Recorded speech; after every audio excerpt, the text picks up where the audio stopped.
Morning, welcome to Beans, Brews and Bread for the end of March. We go and get a quick tour in before the month ends. It's warmed up, now officially spring. Got a few things in the ground, tidied up a little bit. We'll have a look.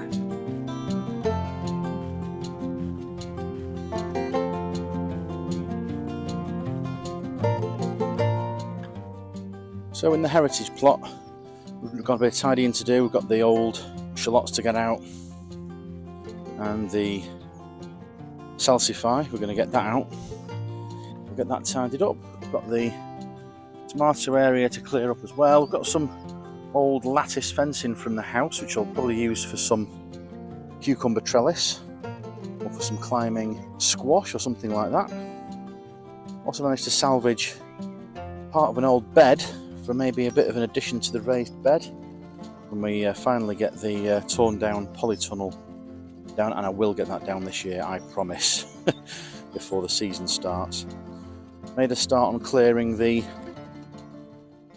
compost experiment, and as you can see, composting in place has actually resulted in some pretty decent looking compost. So anything that we've leached out from the composting process into the soil is going to make this a really, really rich spot on the plot.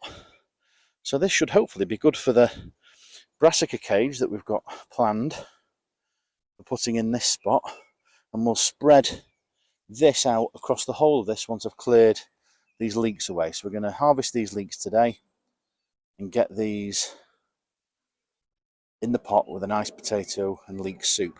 And some of the rougher stuff from the compost I've bagged up over there, and we'll get that back in the pile. But as you know, a thin application of compost to the brassica area before we lime it and get the little seedlings in, that's pretty darn good. Not much to show for this section. Obviously we've got it paved up so we can walk nicely. We'll get the soil miller out and give it a weed when it's a bit drier, but as you can see, we've protected some stuff we've kept over. The kohlrabi's just been pigeon feed basically, but as you can see here, you can tell this heritage kale has just about survived. So I think we'll get this, plant it up, put it in the brassica cage in the kale spot. Yeah, that's the Burt's purple kale.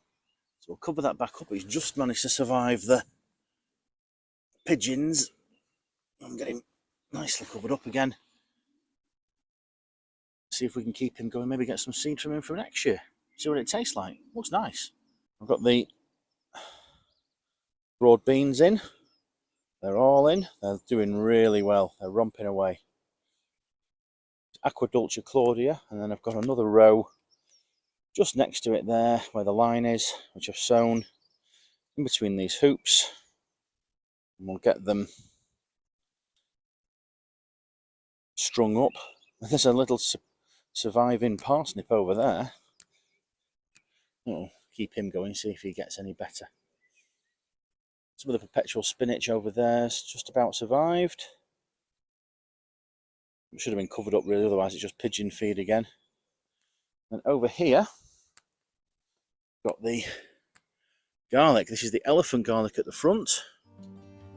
Elephant garlic all the way down there. 2 rows, that's from saved bulbs from last year. And next to that we've got 2 rows of garlic. This is basically the allium bed for this year. Spread out the compost from the plot over this section. And so far I've got 1, 2, 3 rows of onions. These are from sets. This is from the onion insurance video. But remember, I'll put a link in the description and a card up here. And then we'll get, maybe if we're lucky, some of the ones that we've done from seeding as well. There's a bit of space there for maybe another row or 2. That's garlic saved from last year. We'll have a problem with white rot in this part of the plot with the onions last year. Some of it was okay, some not so much. We might use this as a bit of a catch crop for green garlic and scapes if it's a hardneck variety. So put that in now, get a quick harvest if we can.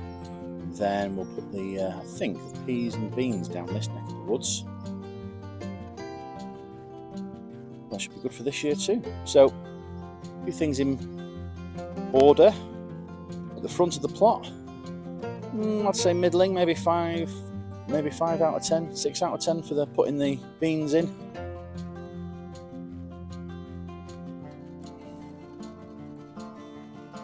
I'll say maybe 4 out of 10 for preparation of the brassica cage, and not quite getting in hand with the clearing of this area yet, but we haven't got the cabbage seedlings to put in yet, so let's see how it goes. Thanks for watching today on Beans, Brews and Bread. If you've liked the content, then I'd be really grateful if you give it a thumbs up.